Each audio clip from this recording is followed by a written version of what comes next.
Marcus Chen had no idea that sharing half his bread would unlock a future he never dared imagine. In a crowded classroom where hunger was just another lesson learned too early, one small act of kindness was about to change everything. The substitute teacher watching from the corner wasn't just any educator. He was a millionaire philanthropist, secretly evaluating which schools deserved his next major donation. What happened next would leave the entire class speechless and transform two young lives forever. Before we carry on, please hit the subscribe button for more real, emotional, life-changing stories like this. And let me know where you are watching from in the comments. The fluorescent lights hummed overhead in room 218 of Lincoln Elementary, casting their harsh glow across 32 worn desks arranged in uneven rows. The walls, painted a faded yellow that had seen better decades, bore the scars of countless school years.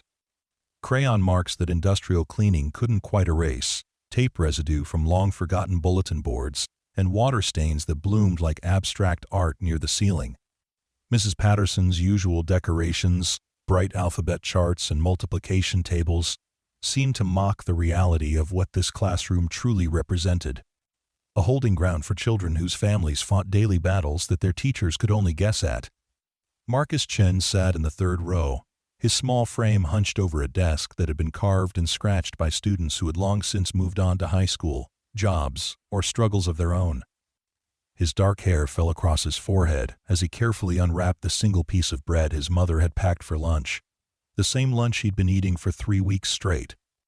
The bread was store-brand white, nothing special, but his mother had taken the time to wrap it in a clean napkin, a small gesture that spoke of love, even when resources were scarce. Around him, the classroom buzzed with the chaotic energy of lunchtime. Some students unpacked elaborate meals from insulated lunchboxes, their parents' love measured in variety and abundance. Others, like Marcus, ate simple fare that stretched family budgets to their limits. A few sat quietly, pretending to read while their empty stomachs growled, too proud to admit they had nothing at all. The substitute teacher, Mr. Reginald Hawthorne, stood near the window, his presence both commanding and oddly out of place. Unlike the usual substitute teachers who rotated through Lincoln Elementary, worn-down educators picking up extra work to make ends meet, Mr. Hawthorne carried himself with the quiet confidence of someone accustomed to boardrooms rather than classrooms.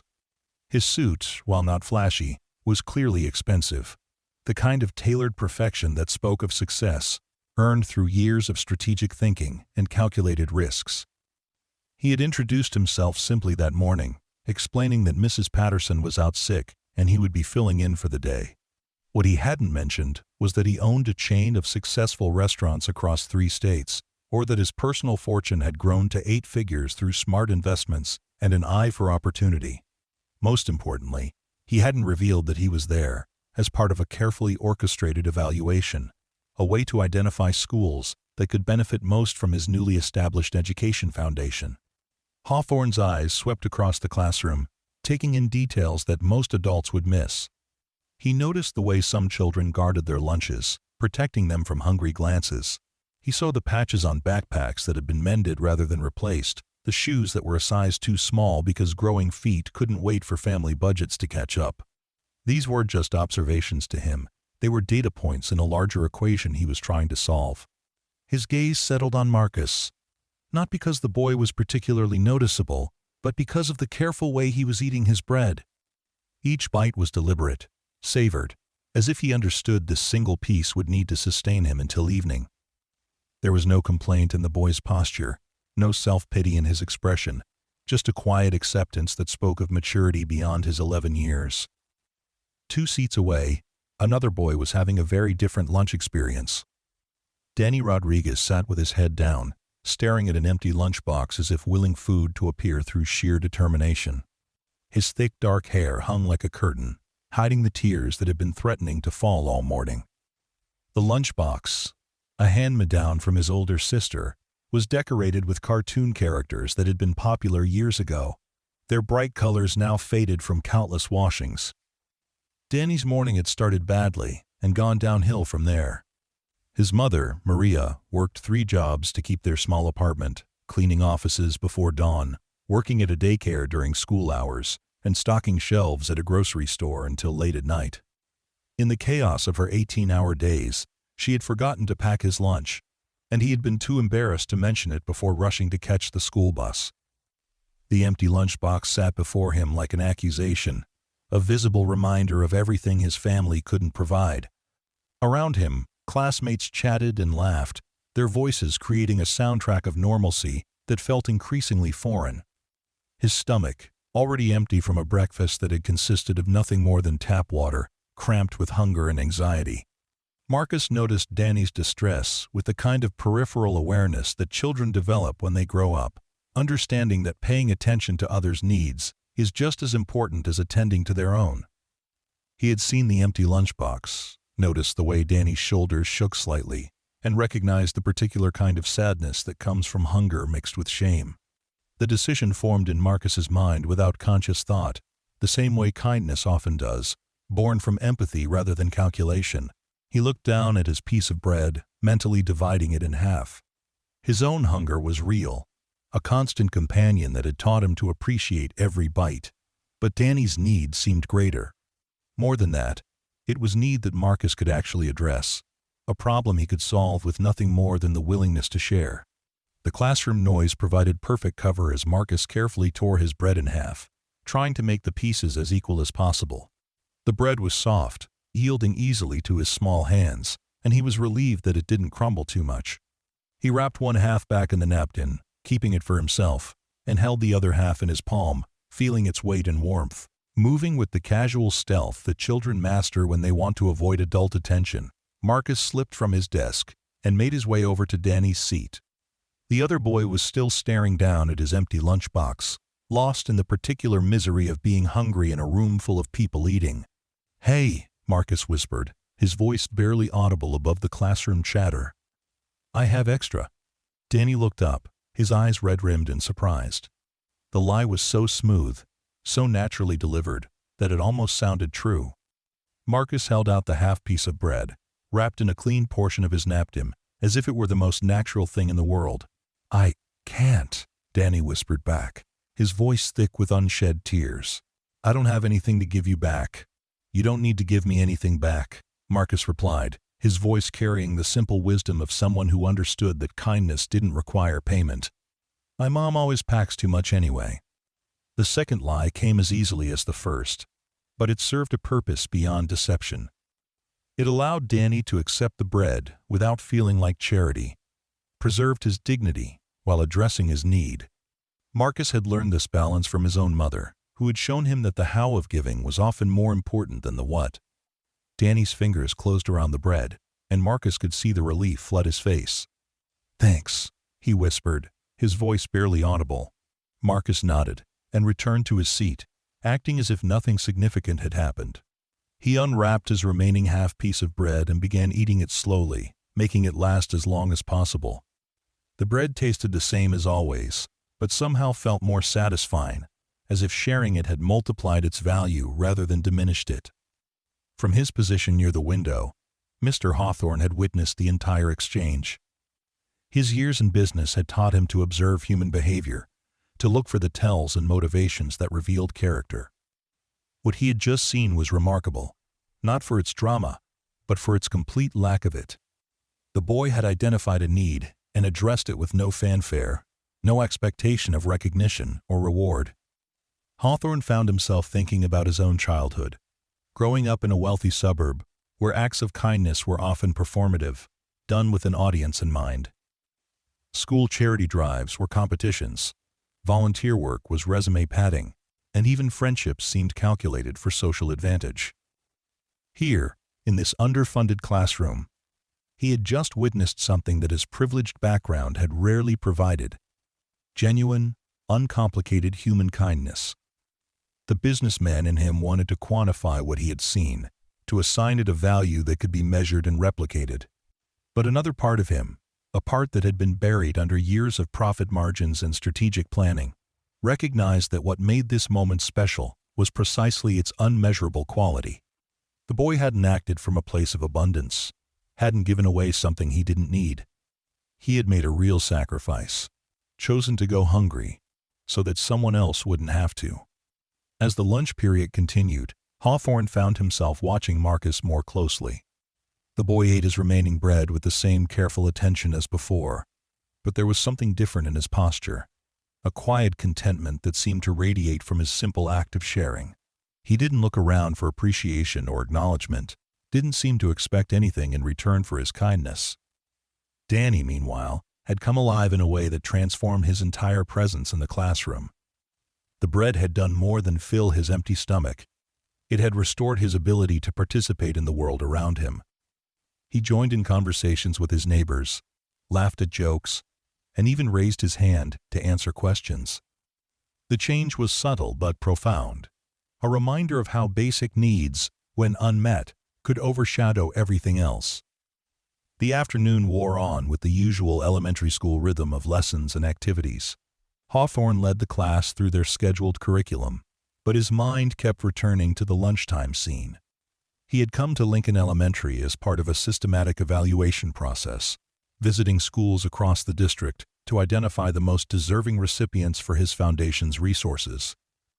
He had developed criteria, metrics for measuring need and potential impact, but none of his spreadsheets could have captured what he had witnessed today. As the final bell approached, Hawthorne made a decision that would have surprised his business partners, who knew him as a man of careful deliberation and measured responses. He had planned to visit several more schools before making his selection, to gather more data and compare options. But sometimes, he realized, the most important decisions couldn't be made with data alone. "Class," he said, his voice carrying the authority that came from years of commanding boardrooms. "Before we finish for the day, I need to share something with all of you." The students, who had been packing their backpacks and preparing for dismissal, settled back into their seats with the resigned attention of children accustomed to last-minute announcements. Hawthorne looked around the room, his gaze touching each face before settling on Marcus, who sat quietly in the third row, his empty lunch wrapper tucked neatly in his desk. "Today, I witnessed something that reminded me why I chose to work in education," Hawthorne began, his voice carrying easily across the room. "I saw a student demonstrate the kind of character that can't be taught from textbooks or measured on tests." The classroom was completely quiet now, the usual end-of-day chatter replaced by curious attention. Some students shifted uncomfortably, wondering if someone was in trouble, while others leaned forward with the anticipation that comes from sensing that something important was about to happen. "Marcus Chen," Hawthorne continued, "would you please come to the front of the class?" Marcus felt his heart stop. His first instinct was that he had done something wrong, that somehow his act of sharing had been misinterpreted or violated some rule he didn't know existed. He looked around the room, seeing his classmates' faces turned toward him with expressions ranging from curiosity to sympathy. Danny's eyes were wide with concern, as if he feared that his acceptance of the bread had somehow gotten Marcus in trouble. "It's okay," Hawthorne said gently, recognizing the fear in the boy's expression. "You're not in trouble, quite the opposite actually." Marcus stood slowly, his legs feeling unsteady beneath him. The walk to the front of the classroom felt like it took forever, each step measured and careful. When he reached Hawthorne's desk, he stood with his hands at his sides, waiting for whatever was to come.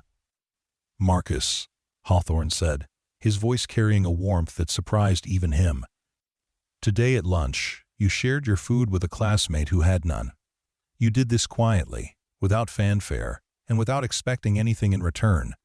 You saw a need and you addressed it, even though it meant you would have less for yourself." The boy's cheeks flushed red, but he didn't deny it. Around the room, his classmates began to piece together what had happened, some remembering the quiet exchange they had witnessed without fully understanding its significance. "What you did today," Hawthorne continued, "is the kind of character that our world desperately needs. It's the foundation of leadership, of community, of everything that makes us human. And it's exactly the kind of character that my foundation was established to support and nurture." He paused, letting the weight of his words settle in the room. "You see, class, I'm not just a substitute teacher.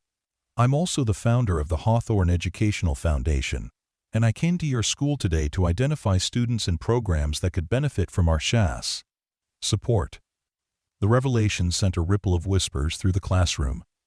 Students who had been politely tolerating another adult's speech suddenly realized they were in the presence of someone who could change their lives.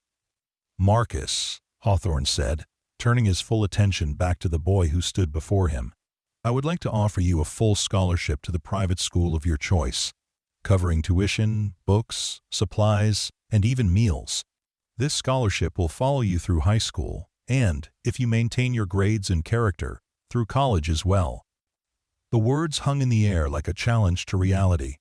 Marcus felt the room spinning around him, unable to process what he was hearing. A full scholarship, private school, college. These were things that happened to other people, people whose parents could afford to dream beyond the next paycheck. "But that's not all," Hawthorne continued, his voice building with the enthusiasm of someone who had found exactly what he was looking for. "Danny Rodriguez, would you please join Marcus at the front of the class?" Danny's eyes went wide with terror and confusion. He looked around the room as if expecting someone to tell him this was all a mistake, that he had misheard his name. But his classmates were looking at him with the same mixture of envy and excitement they had shown Marcus, and he realized that whatever was happening, it was really happening to him. He made his way to the front of the class on shaking legs, standing next to Marcus with the awkward uncertainty of someone who didn't understand his role in the unfolding drama. "Danny," Hawthorne said, his voice gentle but firm, "you are also being offered a full scholarship. The same terms, the same opportunities, the same support. Because what I witnessed today wasn't just one boy's kindness. It was the beginning of a friendship based on mutual respect and support. These are the kinds of relationships that change the world." End quote. The classroom erupted in gasps and excited chatter.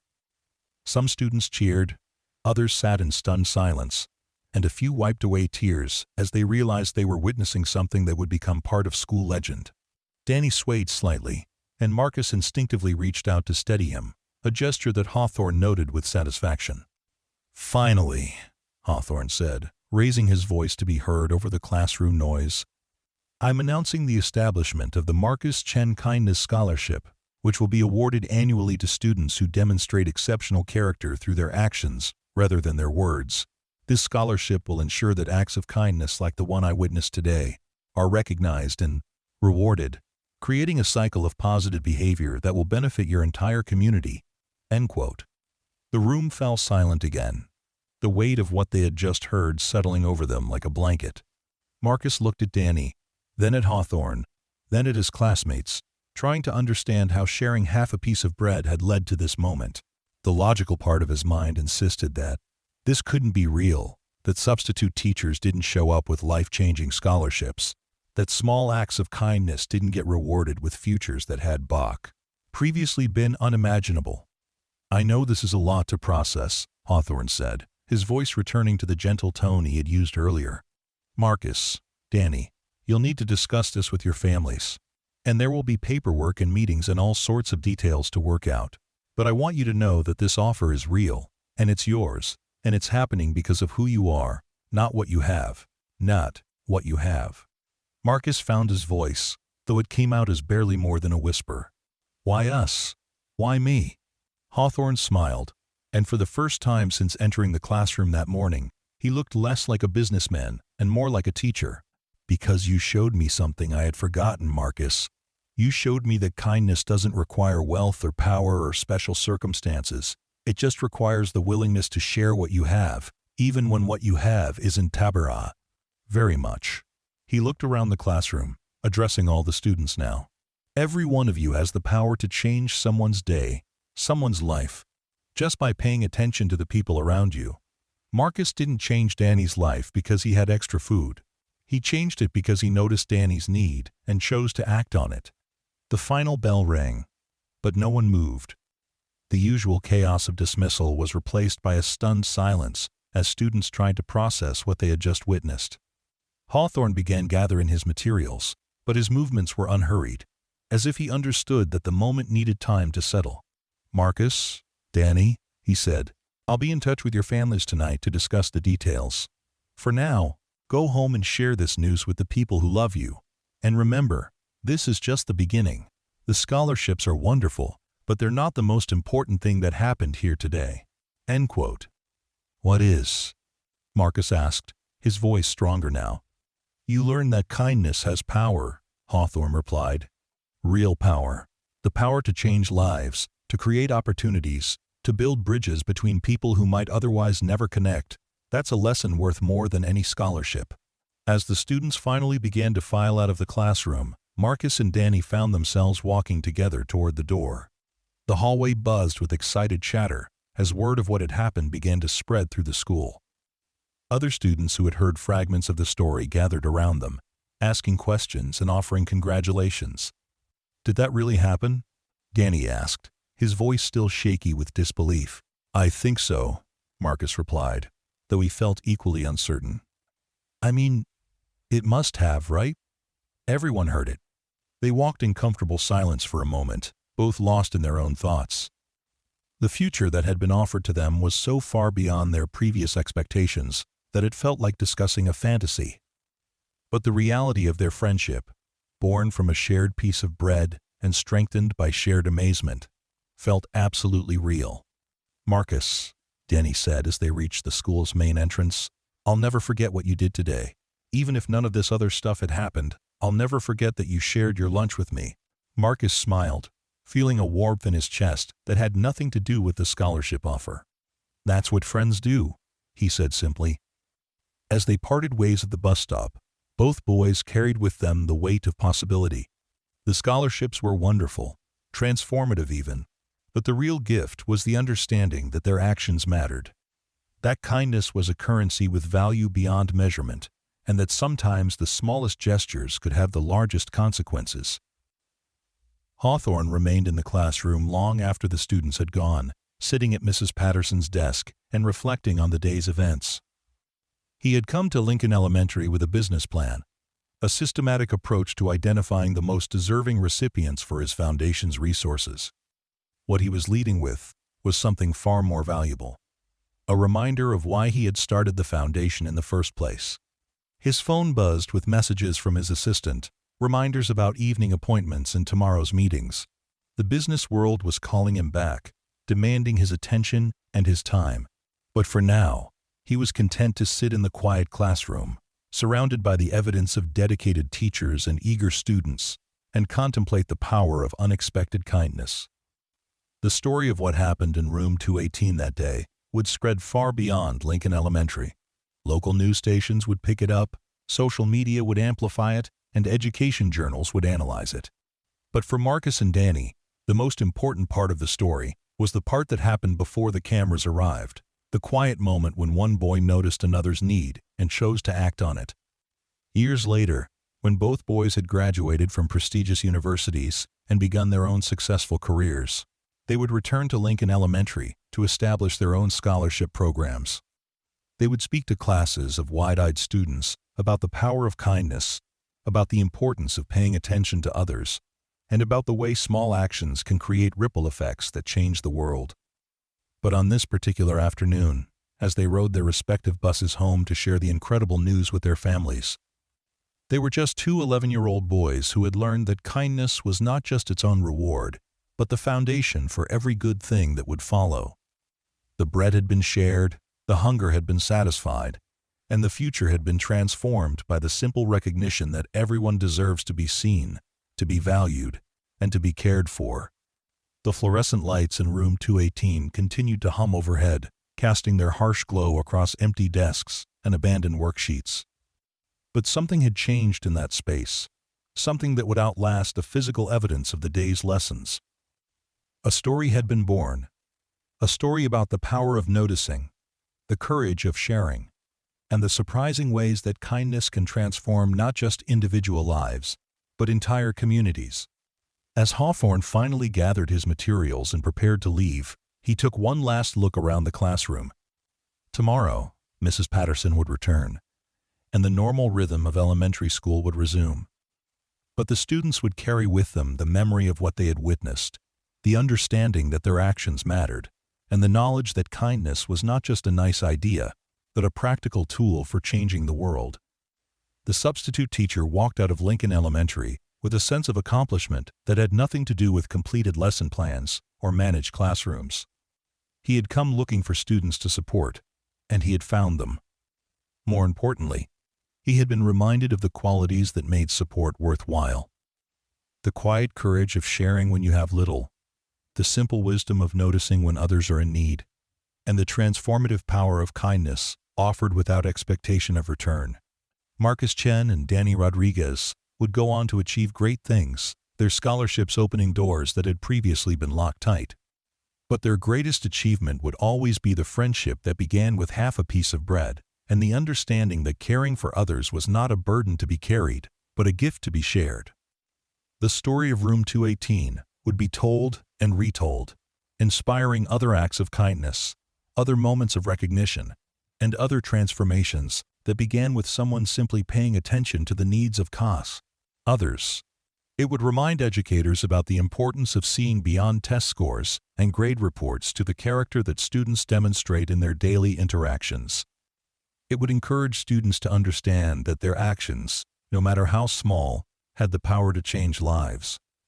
But perhaps most importantly, it would serve as a reminder that in a world that often seems divided by differences in wealth, opportunity, and circumstance, the common ground of human kindness remains available to everyone.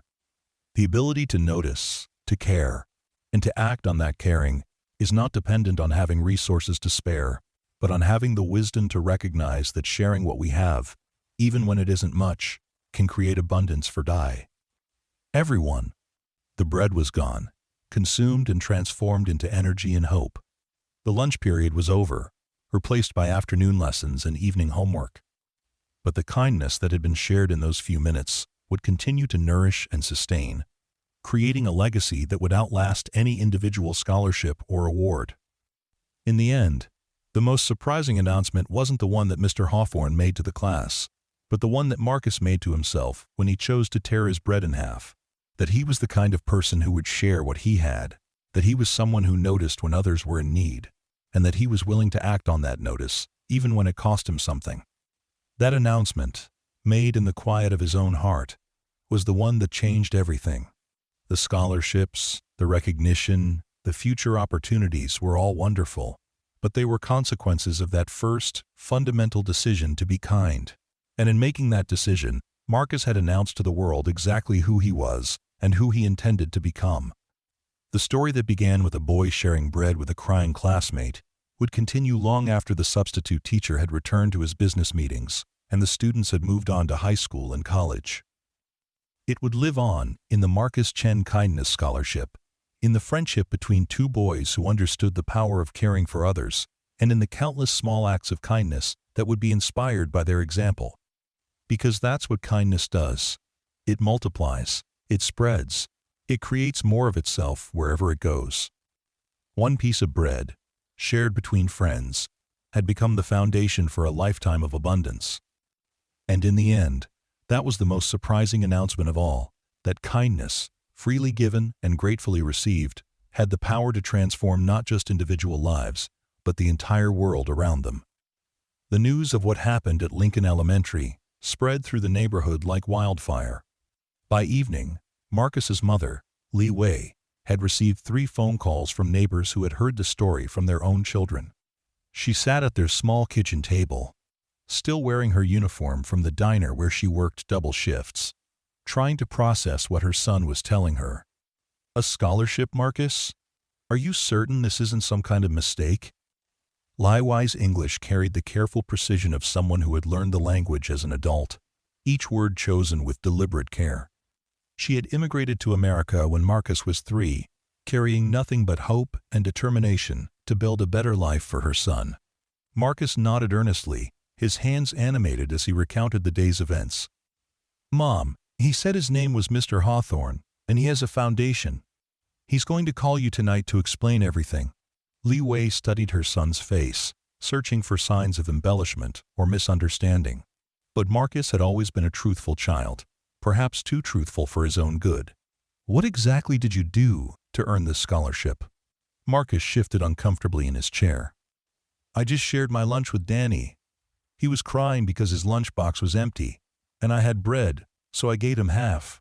The simplicity of the explanation struck Li Wei like a physical blow. She had raised her son to be generous, to share what they had even when it wasn't much, but she had never imagined that such lessons would lead to this moment. "You gave away half your lunch?"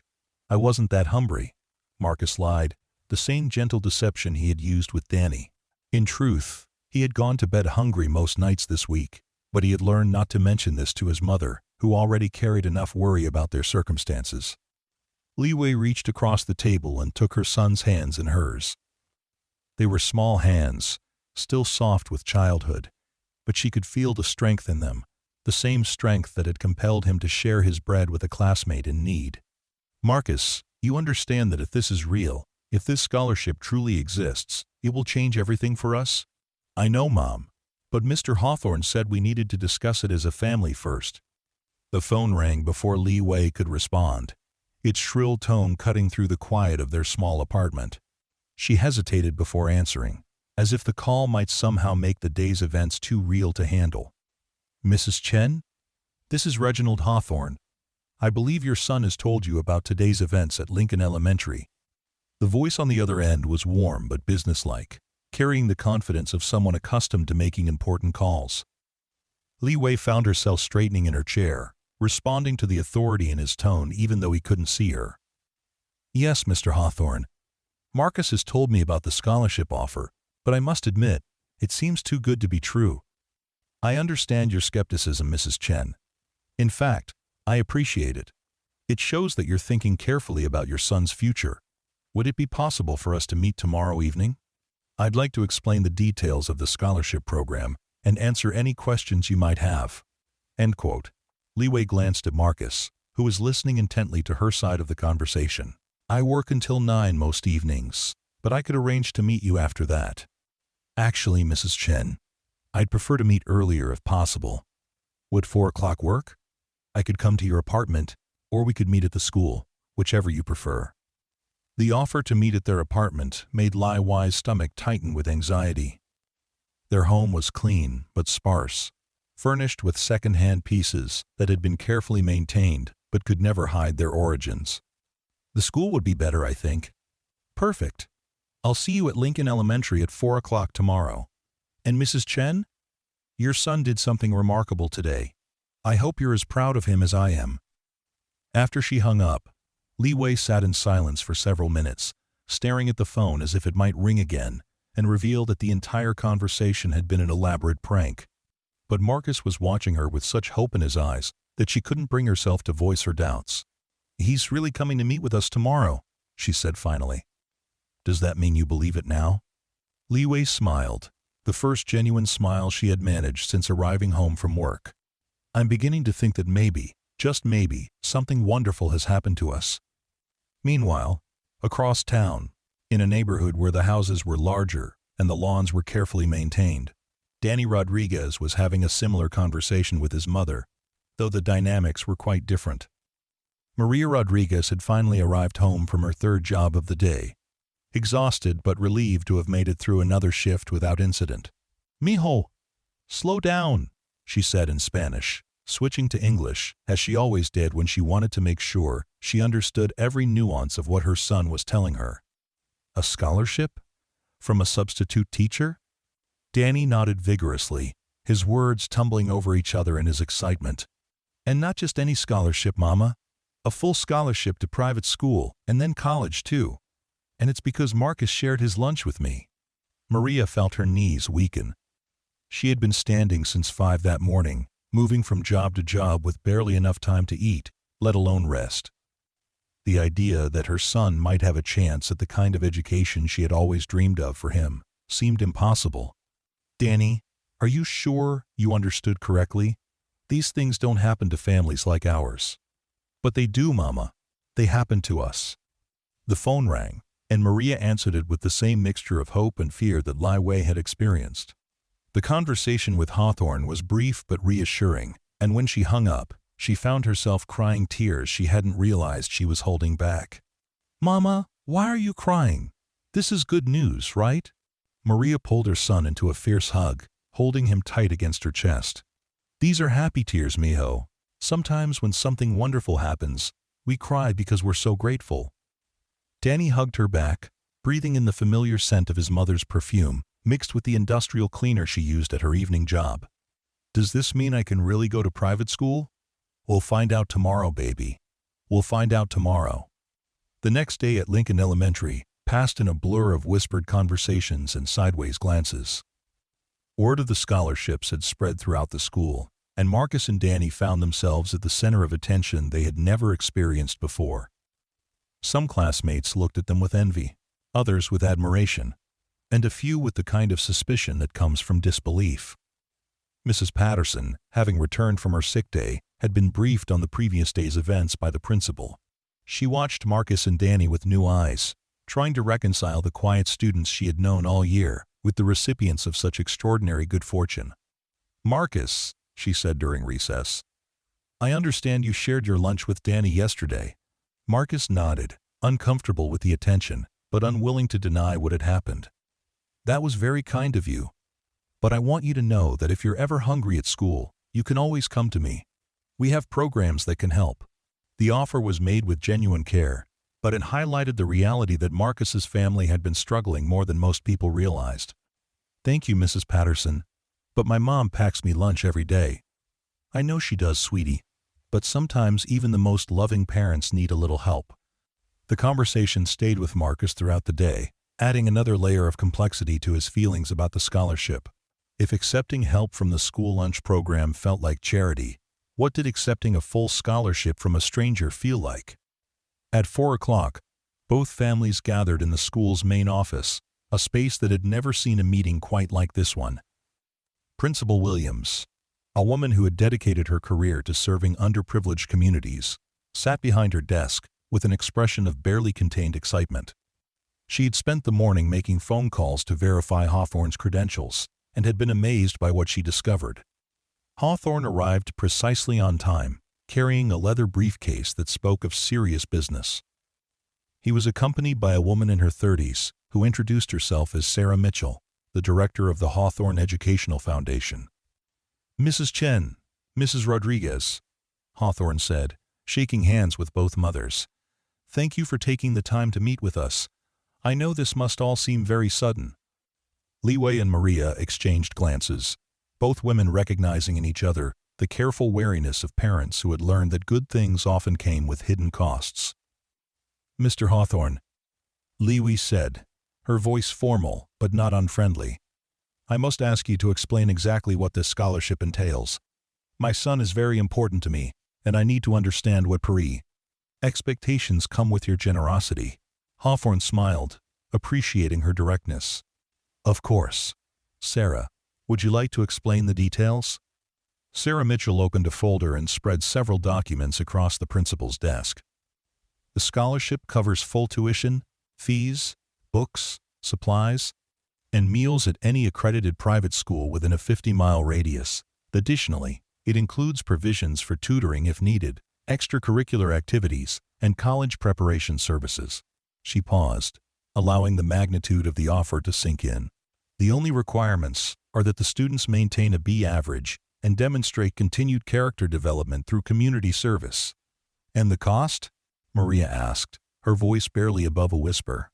"There is no cost to your families," Sarah replied. "The scholarship is funded entirely by the foundation.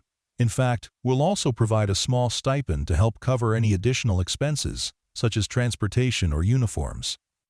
Li Wei felt dizzy. The numbers Sarah was discussing represented more money than she made in 2 years at the diner. "Why? Why would you do this for our children?" Hawthorne leaned forward, his expression serious. "Mrs. Chen, yesterday I witnessed something that reminded me why I started this foundation. Your son saw a need and addressed it, even though it cost him something. That kind of character is exactly what our world needs. More of." He turned to Maria. "And your son, Mrs. Rodriguez, graciously accepted help when he needed it, without letting pride prevent him from being cared for. That's equally important. But surely there are other deserving students," Li Wei said. "Why Marcus and Danny specifically?" "Because they showed me that kindness doesn't require wealth or privilege," Hawthorne replied. "It just requires the willingness to see others as deserving of care and respect. That's a lesson that can't be taught in any classroom." Principal Williams, who had been listening quietly, finally spoke. "Mr. Hawthorne, I've been working in education for 25 years, and I've never seen anything like this. Are you certain about these scholarships? Sarah Mitchell smiled. Principal Williams. The foundation has already transferred the funds to our scholarship account. The money is real, the offer is real, and the only thing left is for these families to decide if they want to accept it. The room fell silent as both mothers absorbed the enormity of what they were being offered. Marcus and Danny sat quietly, sensing the weight of the moment but not fully understanding all its implications. I need to ask, Maria said finally. What happens if we say no? What if this feels like too much? Then you say no, Hawthorne replied simply. This is a gift, not an obligation. We hope you'll accept it, but the choice is entirely yours. Li Wei looked at her son, seeing in his face the same mix of hope and uncertainty she felt in her own heart. Marcus, what do you think? Do you want to go to private school?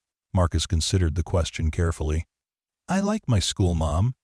I like my teachers and my friends. But if this scholarship could help me help other people someday, like Mr. Hawthorne is helping us, then I think I'd like to try. His answer was so mature, so thoughtful, that it brought tears to Li Wei's eyes. Then we accept, she said, her voice thick with emotion. We accept with gratitude. Maria nodded, unable to speak through her own tears. Danny reached over and took her hand, squeezing it gently. Excellent, Sarah said, her professional demeanor giving way to genuine warmth. We'll need a few days to process the paperwork, but both boys can start at their new schools as early as next semester if they'd like. The meeting continued for another hour, with discussions about school options, timeline, and logistics. But the real business had been completed in that moment of acceptance, when two families chose to trust in the kindness of strangers and the possibility of a better future. As they prepared to leave, Hawthorne pulled Marcus aside. Marcus, I want you to remember something. This scholarship isn't a reward for sharing your lunch. It's an investment in the person you're becoming. Promise me you'll never forget that your character is more valuable than any education we can provide. Shh. Marcus nodded solemnly. I promise, Mr. Hawthorne, and thank you for everything. No, Marcus. Thank you. You reminded me that the best investments aren't always the ones that generate the most money. Sometimes they're the ones that generate the most hope. The weeks that followed were a whirlwind of activity. Both families visited several private schools, trying to find the right fit for their sons. Marcus ultimately chose Riverside Academy, a school known for its strong academic program and commitment to service learning. Danny selected North Point Prep, which had an excellent reputation for supporting students from diverse backgrounds. The transformation in both boys was remarkable, but it wasn't just about the promise of better education. It was about the way they carried themselves, the confidence that came from knowing they were valued, and the sense of responsibility that came with being trusted with such an opportunity. Marcus began volunteering at a local food bank, inspired by his own experience with hunger to help others who faced similar challenges. Danny started tutoring younger students at the community center, sharing his academic strengths with children who reminded him of himself.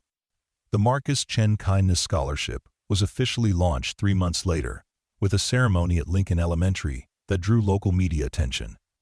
The first recipient was a girl named Isabella Santos, who had been quietly sharing her art supplies with classmates who couldn't afford their own.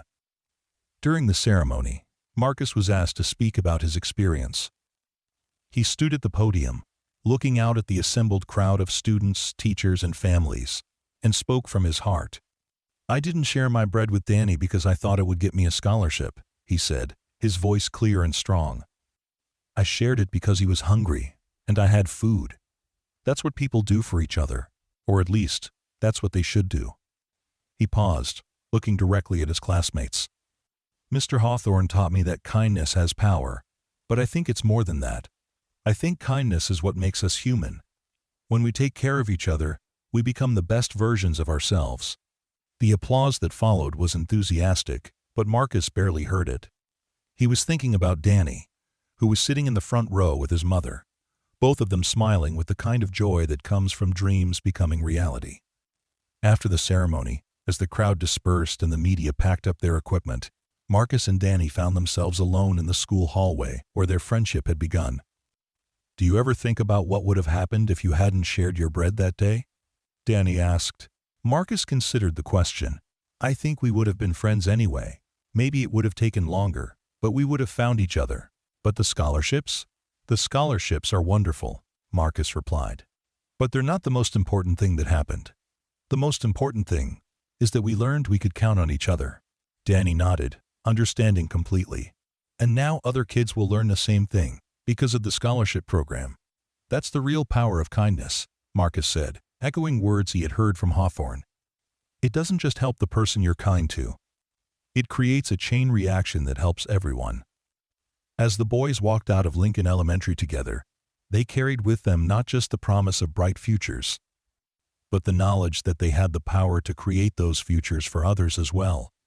The bread had been shared, the scholarships had been awarded, and the kindness scholarship would continue to change lives for years to come.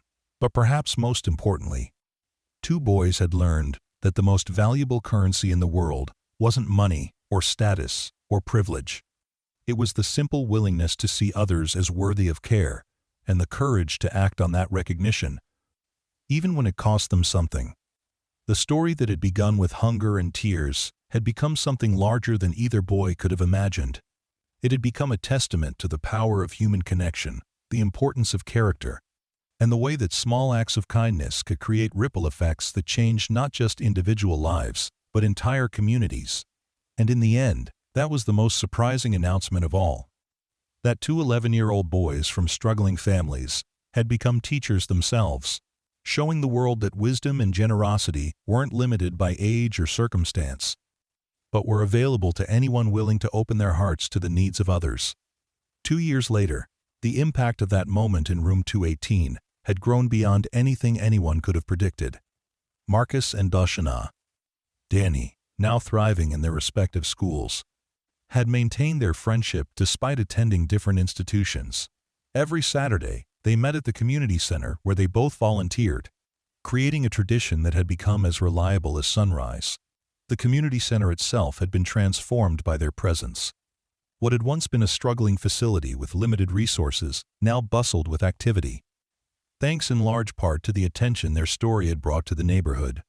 Hawthorne's foundation had established a permanent partnership with the center, funding after-school programs, literacy initiatives, and a weekend meal program that ensured no child in the area went hungry. Marcus had discovered a gift for organizing that surprised even his teachers at Riverside Academy. His academic performance was solid, meeting the scholarship requirements with room to spare, but it was his extracurricular leadership that truly set him apart. He had founded a peer mentoring program that paired older students with younger ones, creating support networks that extended far beyond academic help. The thing about mentoring, Marcus explained to a group of new volunteers one Saturday morning, is that it's not really about being smarter or older. It's about paying attention to what someone needs and being willing to help them get it. The volunteers, a mix of high school and college students from various schools across the district, listened with the kind of attention usually reserved for celebrity speakers. Marcus had developed a reputation as someone whose insights carried weight despite his young age. Danny, meanwhile, had found his calling in advocacy. At North Point Prep, he had joined a debate team and student government, using his natural charisma and personal experience to speak about issues affecting low-income families. His presentations on food insecurity and educational equity had won awards at regional COF competitions, but more importantly, they had led to concrete policy changes at his school. When I was 11, Danny would begin his speeches. I sat in a classroom with an empty lunchbox, trying to pretend I wasn't hungry. The shame of that moment taught me something important. Poverty isn't a character flaw, it's a circumstance. And circumstances can be changed. His mother, Maria, had been promoted to supervisor at the grocery store, the advancement that came with better hours and health benefits. She often credited Danny's scholarship with giving her the emotional space to focus on her own growth. Knowing that her son's future was secure, Li Wei had used the stability of Marcus's scholarship to pursue her own dreams. She had enrolled in evening English classes at the community college, working toward her goal of becoming a certified translator. The skills she was developing opened new job opportunities, allowing her to leave the diner for a position at a medical clinic where her bilingual abilities were valued and well compensated. Ripple effects extended far beyond the immediate families. Lincoln Elementary had received additional funding from the Hawthorne Foundation, allowing them to expand their nutrition programs and hire additional counselors. Mrs. Patterson had been awarded a grant to develop curriculum focused on character education. Using Marcus and Danny's story as a cornerstone example, Principal Williams had documented the changes at her school meticulously, creating a case study that was being reviewed by education departments across the country. Test scores had improved, but more significantly, reports of bullying had decreased dramatically, while instances of peer support had increased exponentially. What we've learned, she wrote in her quarterly report to the school district, is that when you cultivate a culture of kindness, academic achievement follows naturally. Students who feel seen and valued are students who engage more fully with their education. The Marcus Chen Kindness Scholarship had grown from a single annual award to a comprehensive program serving 12 students each year. Isabella Santos, the first additional recipient, had become a mentor figure herself, working with elementary students to identify acts of kindness worthy of recognition.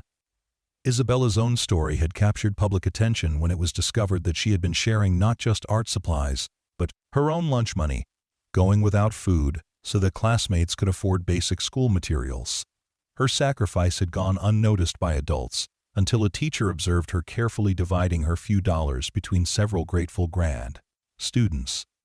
Isabella taught us that we needed to look more carefully, said Mrs. Garcia, Isabella's fifth-grade teacher.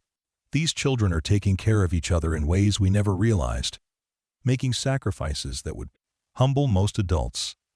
The scholarship program had evolved to include not just tuition support, but comprehensive family assistance. Recipients' families received help with transportation, housing stability, and access to health care. Recognizing that educational opportunity meant little if basic needs remained unmet, Hawthorne himself had been transformed by his involvement with the students. What had begun as a charitable giving strategy had become a personal mission that consumed increasing amounts of his time and attention. He had restructured his business operations to allow for more direct involvement with the foundation, spending at least 2 days each week working directly with scholarship recipients. I thought I was funding their education, he reflected during an interview with a national education magazine. What I discovered was that they were educating me. These children understand community and mutual support in ways that my business school never taught.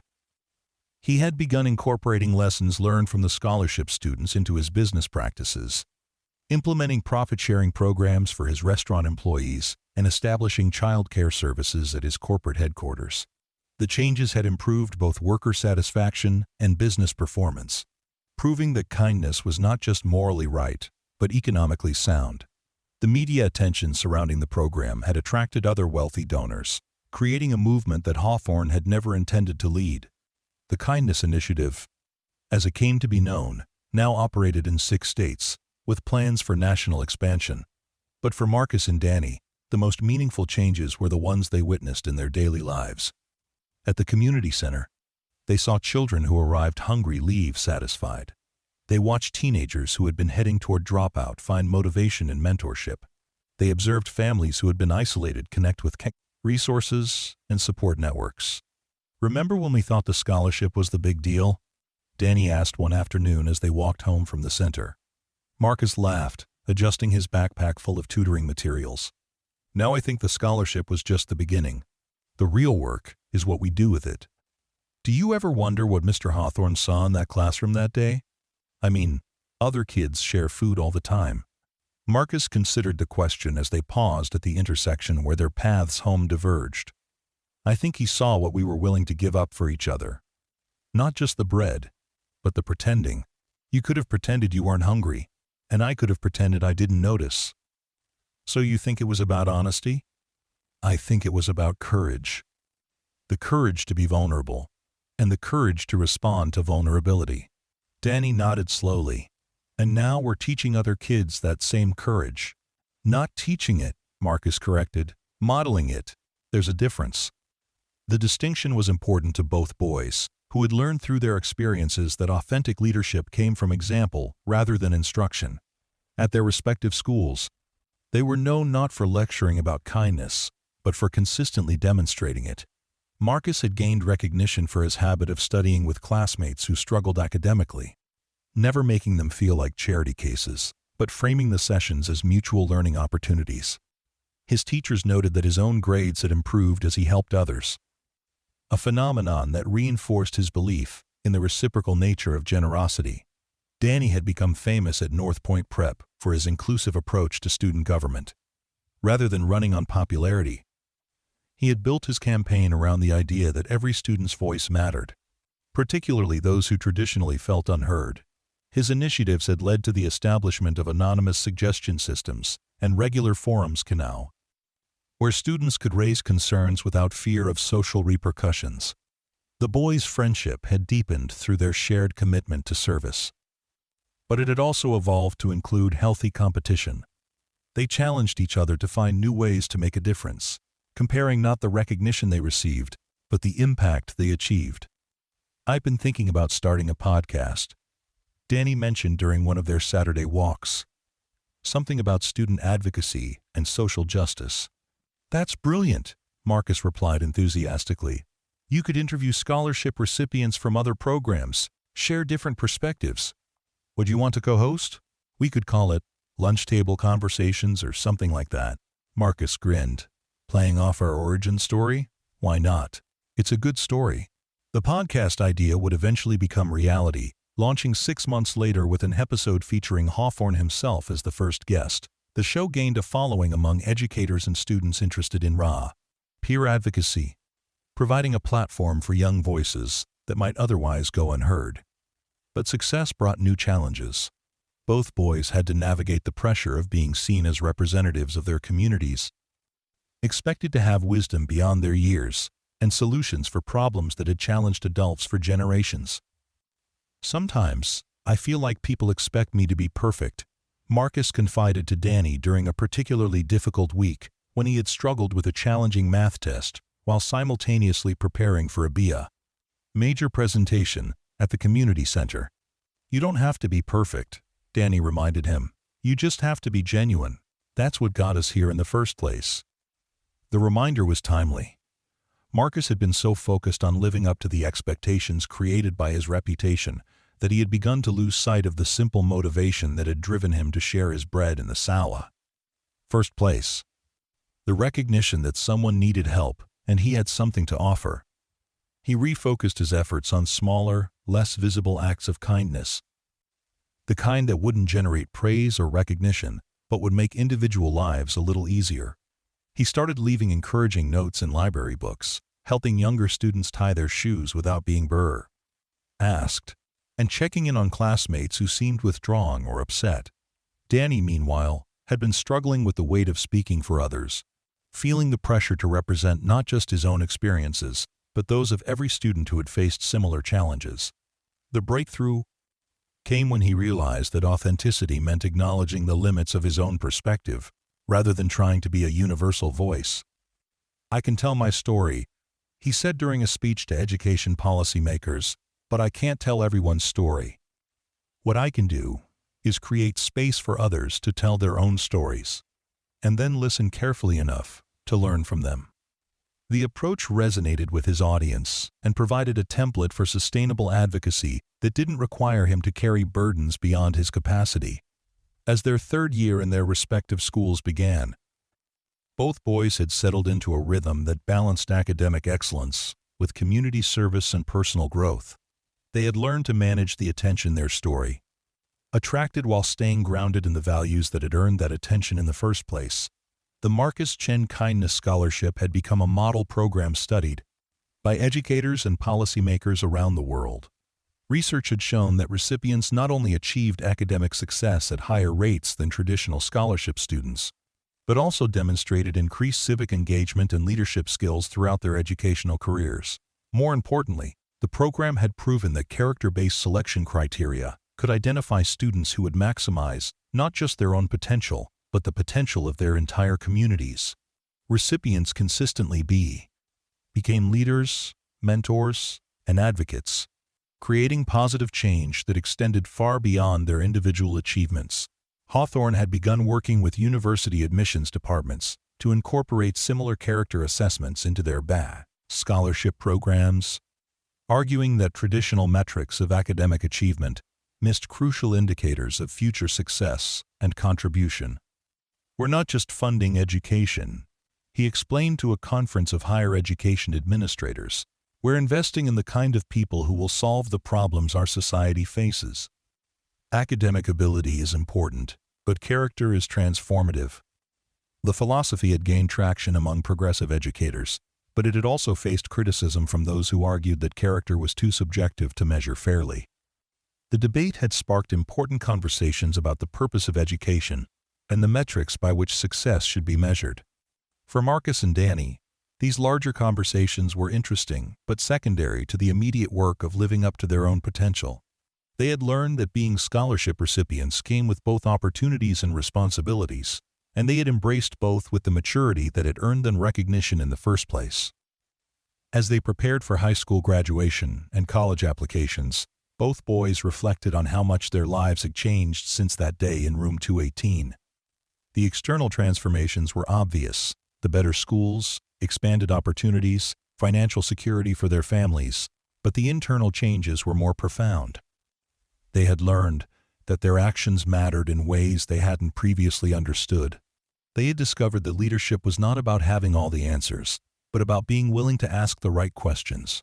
Most importantly, they had realized that the kindness they had shown each other was not an isolated incident, but a way of being that could be cultivated and practiced throughout their lives. The bread had been consumed long ago, transformed into energy and memory. But the generosity it represented had become a renewable resource, something that grew stronger with use rather than weaker. Each act of kindness they performed inspired others, creating an expanding network of compassion that touched lives they would never know about directly. And in quiet moments, when the recognition and responsibility felt overwhelming, both boys would remember the simplicity of that original moment. One child seeing another's need and choosing to respond with whatever he had available. Everything else, the scholarships, the media attention, the policy changes, and the awards, was just the natural result of that fundamental human impulse to care for one another.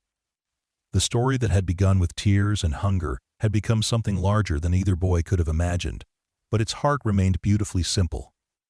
The recognition that we all have something to offer, and that offering it freely can change the world in ways both small and profound.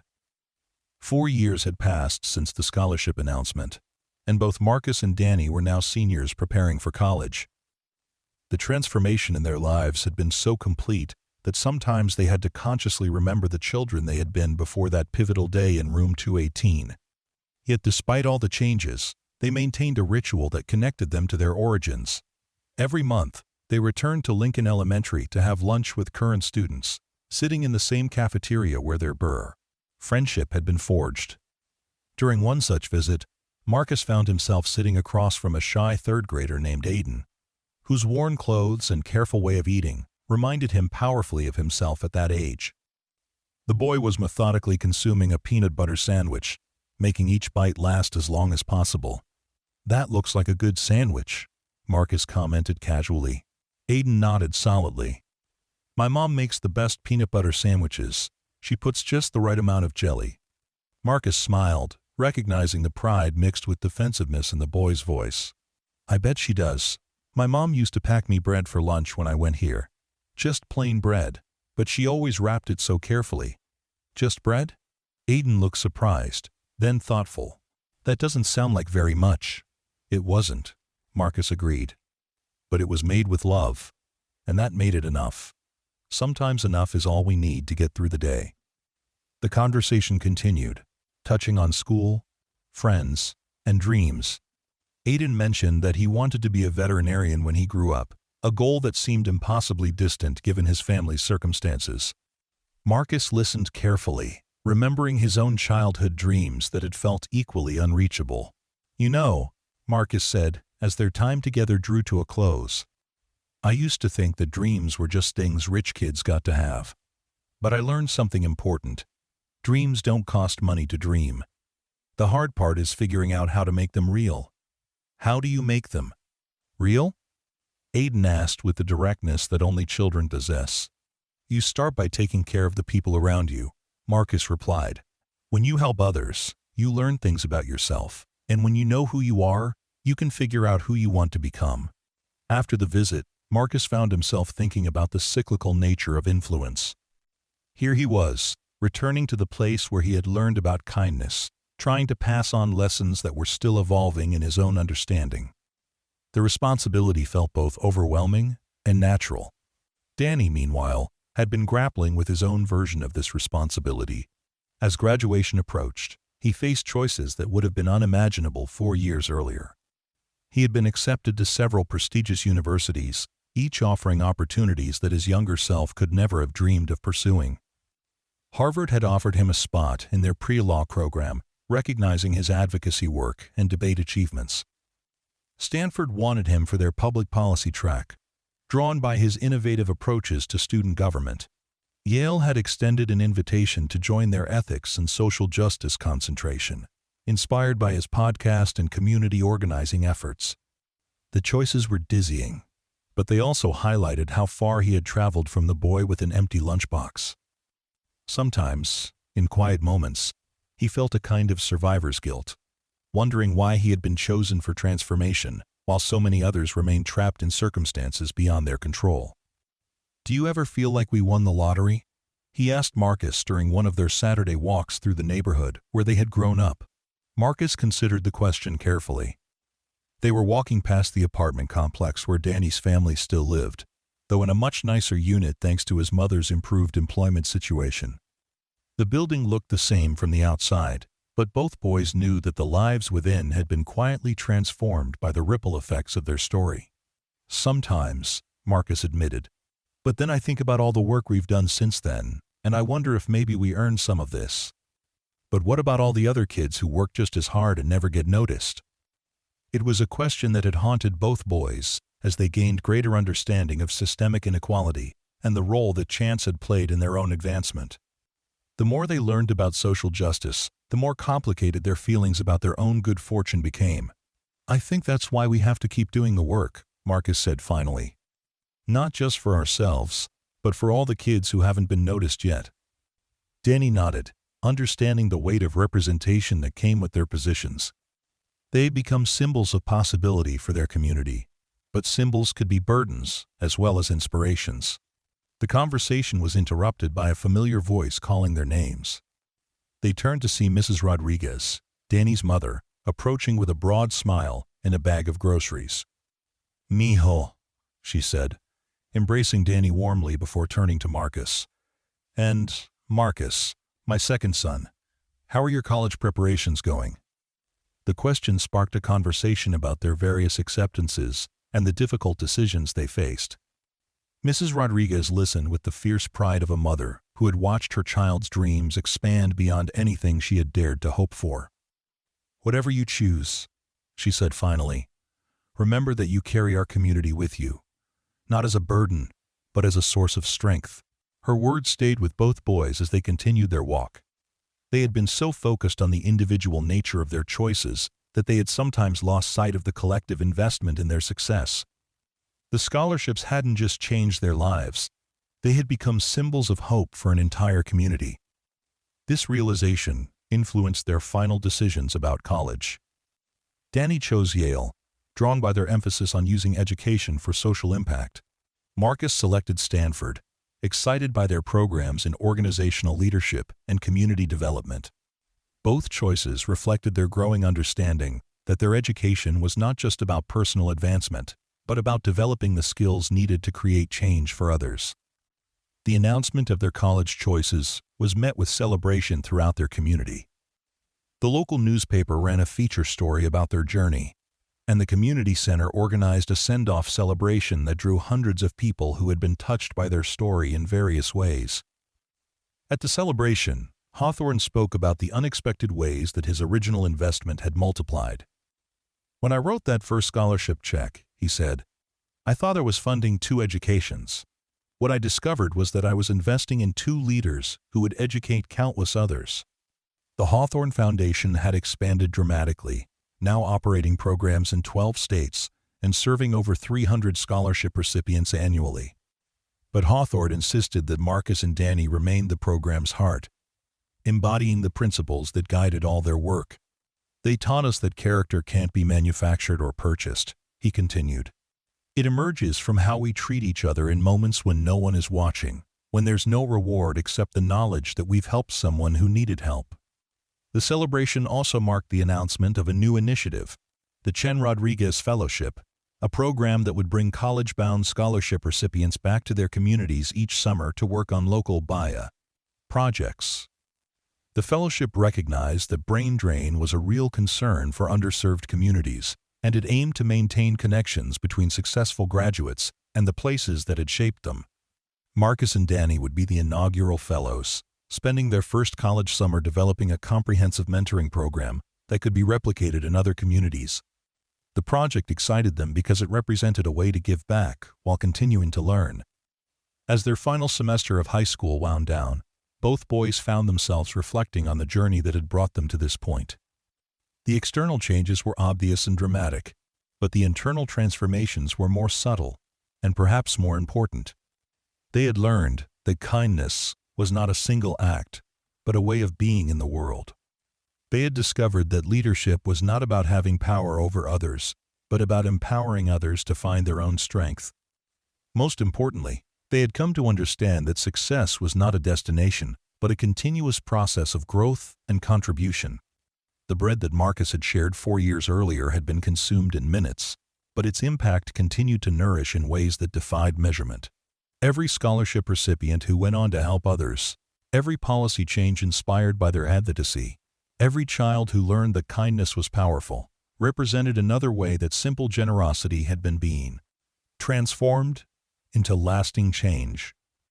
Their high school graduation was a community affair, with hundreds of people gathering to celebrate not just their academic achievements, but their role as symbols of possibility. The valedictorian speech, delivered jointly by both boys, focused on the power of ordinary people to create extraordinary change. 4 years ago, Marcus began, speaking to a crowd that included many faces from that original classroom. I made what I thought was a simple decision. I saw someone who needed help, and I helped them. Danny continued seamlessly. What we've learned since then is that there are no simple decisions when it comes to kindness. Every act of generosity creates ripples that touch lives in ways we can't predict or control. The bread I shared is gone, Marcus said, but the lesson it taught us lives on. That lesson is simple. We all have something to offer, and when we offer it freely, we discover that we receive far more than we give. Today, we're graduating not just from high school, but from one chapter of learning into another, Danny concluded. We're taking with us everything this community has taught us about strength, resilience, and love, and we promise to carry those lessons forward as we work to create a world where every child has enough to eat, enough support to thrive, and enough hope to dream." End quote. The audience rose and sustained applause, but the boys barely heard it. They were looking out at faces they had known their entire lives, people who had watched them grow from hungry children into young adults ready to change the world. In those faces, they saw not just approval, but expectation, the quiet confidence that they would use their opportunities wisely. As they prepared to leave for college that fall, both boys made commitments that would shape their undergraduate years. Marcus decided to major in education policy, with a minor in nonprofit management, preparing for a career in educational leadership. Danny chose to study political science and economics, planning to focus on legislative approaches to poverty reduction. But perhaps more importantly, they committed to maintaining the friendship that had been the foundation of their success. They scheduled weekly video calls, planned to spend winter breaks working together on community projects, and agreed to hold each other accountable for staying true to their values, even as their worlds expanded. The night before they left for their respective colleges, they met at the community center for one final Saturday walk through their neighborhood. The route took them past Lincoln Elementary, where a new generation of students was learning the same lessons about kindness and community that had shaped their own development. They paused outside room 218, its windows dark in the evening light. Inside that classroom, other stories were being written. Other moments of kindness were creating unexpected connections. Other children were discovering that they had more power to change their world than they had ever imagined. "Do you think we'll come back here someday?" Danny asked, looking up at the building that had been the site of their transformation. "I think we never really left," Marcus replied.